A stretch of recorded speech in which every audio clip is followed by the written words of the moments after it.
Welcome to Burlap Teachers. Enjoy the video. You start by turning on your device location and then opening the Facebook app.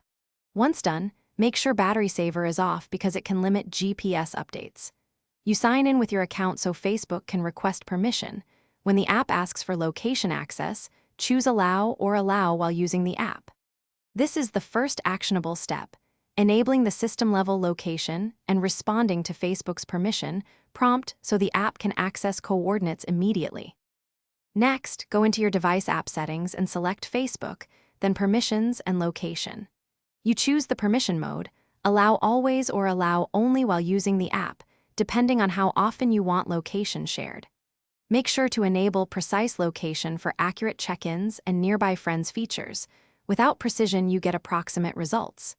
If you pick while using, Facebook will access location only when visible. These steps complete the app-level access. Finally, open Facebook and go to Settings and Privacy, then Location to confirm location services and features like Nearby Friends are turned on. You test the change by creating a check-in or viewing location-based content. You should see accurate suggestions. If it still fails, toggle device location off and on, force close and reopen Facebook, and restart your phone to clear glitches. This one troubleshooting tip resolves most problems, and then you retest to ensure location is reporting correctly. Thanks for watching. Consider subscribing if this video helped you.